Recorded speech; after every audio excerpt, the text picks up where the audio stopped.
Good evening सभी को। आज के इस वीडियो में हम लोग समझेंगे कि एमीन्स की फिजिकल प्रॉपर्टीज़ क्या होती हैं।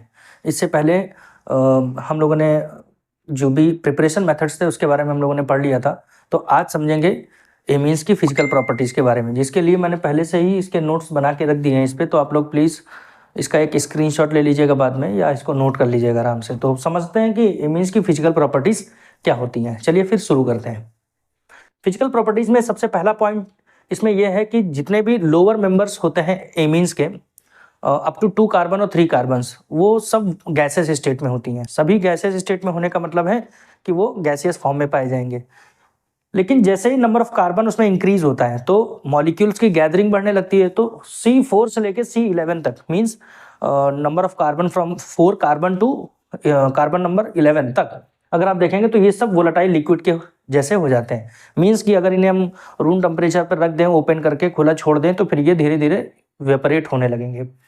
सिमिलरली अगर 12 कार्बन या उससे ज़्यादा कार्बन हो जाते हैं अगर एमीन्स के कंपाउंड में, तो फिर वो एक सॉलिड नेचर के होने लगते हैं। बट यहाँ पर एक खास बात जरूरी जाननी ये है हम लोगों को कि ये जो सॉलिड कंपाउंड होते हैं इनके मेल्टिंग पॉइंट बहुत लोअर होते हैं। तो वो जैसे जैसे नंबर ऑफ कार्बन एटम उसमें इंक्रीज होगा तो उनका मेल्टिंग पॉइंट भी धीरे धीरे इंक्रीज होने लगेगा। तो बट जहाँ से सॉलिड कंपाउंड एमीन्स के बनने शुरू होते हैं तो समझिए उनके बॉइलिंग मेल्टिंग पॉइंट काफ़ी लो होते हैं। नेक्स्ट पॉइंट है कि जो एमीन्स होते हैं अगर प्योर फॉर्म में एमीन्स हैं तो वो कलरलेस होती है, उसमें किसी भी तरह का कोई कलर नहीं होता, एकदम लिक्विड जैसा ट्रांसपेरेंट जैसे हमको दिखाई देता है अल्कोहल या वाटर, वैसे ही एमीन्स जो है आपके कलरलेस होते हैं। बट अगर हम इन्हें काफ़ी समय के लिए एयर में एक्सपोज कर दें इन्हें, तो इनका एरियल ऑक्सीडेशन होने की वजह से इसमें कलर की प्रॉपर्टी देखने को मिलती है। सिमिलरली नेक्स्ट पॉइंट देखें तो उसमें कह रहे हैं कि बॉइलिंग पॉइंट जो होता है एमीन्स का वो मास, जो आपका मॉलिक्यूलर मास होता है उसके बढ़ने से बढ़ने लगता है।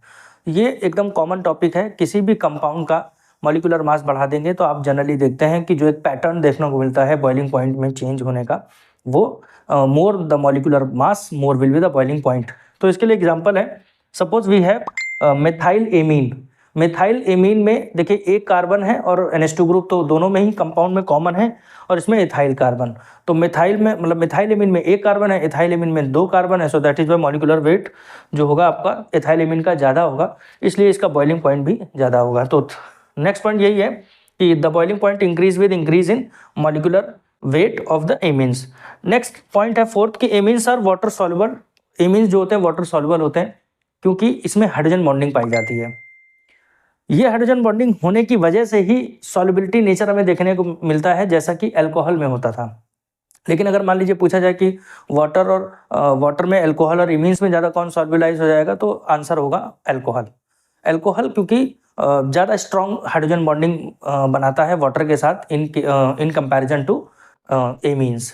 But amines are also water soluble due to hydrogen bonding, but higher members do not soluble because of alkyl groups are dominants, जो कि हाइड्रोफोबिक इन नेचर होते हैं। जैसे जैसे नंबर ऑफ कार्बन बढ़ेगा कंपाउंड में तो कहीं ना कहीं उसका हाइड्रोफोबिक जो प्रॉपर्टी होता है वो भी इंक्रीज होगा, जिसकी वजह से वाटर में जो सॉल्युबिलिटी है वो धीरे धीरे डिक्रीज करने लगती है। तो वो वाटर में अच्छे से डिजोल्व नहीं होते हैं जितने भी हायर मेंबर के एमीन्स होते हैं। अब नेक्स्ट पॉइंट इसी में समझते हैं कि however all amines are quite soluble in organic solvent।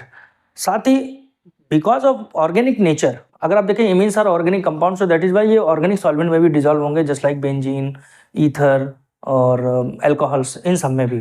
क्यों? क्योंकि ये ऑर्गेनिक है। अब आप लोगों ने कॉन्सेप्ट पढ़ा ही होगा कि लाइक डिजॉल्व लाइक, जैसा कि जो जैसा होता है वो वैसा ही को पसंद करता है। जैसे वाटर एक पोलर नेचर का सॉल्वेंट है, तो ऐसे सभी कंपाउंड जो पोलैरिटी कहीं ना कहीं अगर थोड़ी बहुत भी रखते होंगे तो आपने जरूर ये पढ़ा होगा कि वो सभी कंपाउंड्स वाटर में इजीली डिसॉल्व हो जाते हैं। क्यों? क्योंकि पोलर नेचर वाटर के होने की वजह से सभी पोलर मॉलिक्यूल्स उसमें आसानी से डिसॉल्व हो जाते हैं बिकॉज ऑफ चार्ज सेपरेशन। वहां पे एक चार्ज सेपरेशन देखने को आपको मिलता है। नेक्स्ट पॉइंट है amines are basic in nature.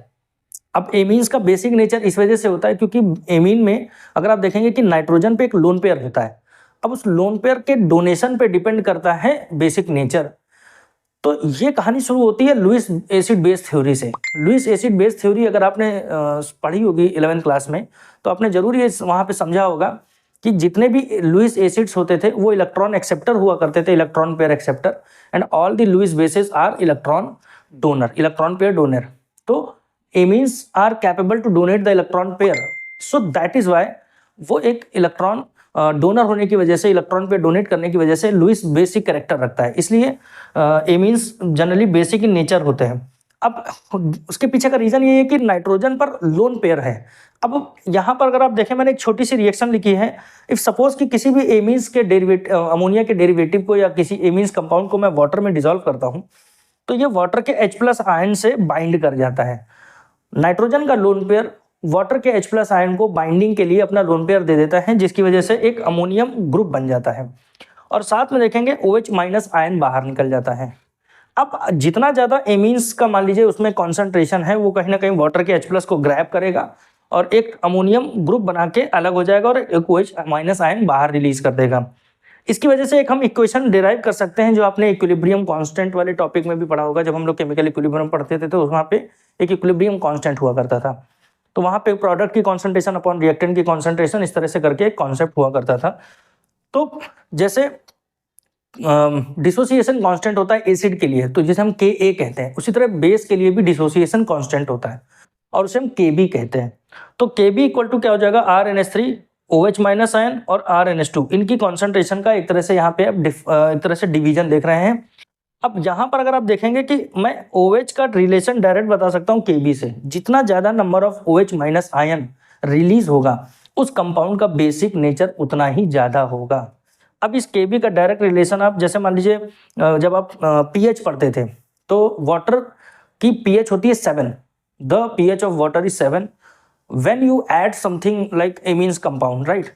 तो उसमें आप क्या देखेंगे कि उसका जो नंबर ऑफ H+ और OH- का कॉन्सेंट्रेशन होता है ना वाटर में, जो कि सेम होता है 10⁻⁻7 मोल पर litre for H+ ion and for OH- ion.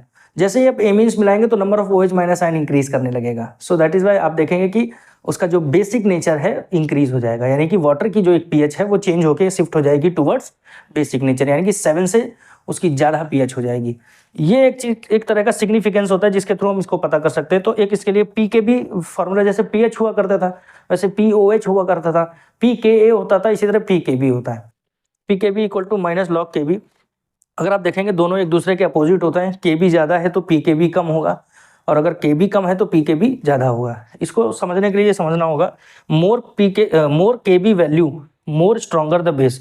अब Kb वैल्यू से हम डायरेक्ट समझ सकते हैं, क्यों? क्योंकि Kb एक डिसोसिएशन कांस्टेंट है, और डिसोसिएशन कांस्टेंट किसके लिए, जहां पर OH- आयन प्रोड्यूस होते हैं। एमीन्स जनरली वाटर के साथ इंटैक्ट करके OH- आयन प्रोड्यूस करते हैं, जिसकी वजह से जितने ज्यादा OH- आयन आएंगे उतने ही ज्यादा Kb का वैल्यू होगा। एनसीईआरटी की बुक में देखेंगे आपको अलग से Kb के लिए वैल्यूज दी गई होंगी, जिसका वैल्यू सबसे ज्यादा होगा वो उतना ही ज्यादा बेसिक होता है।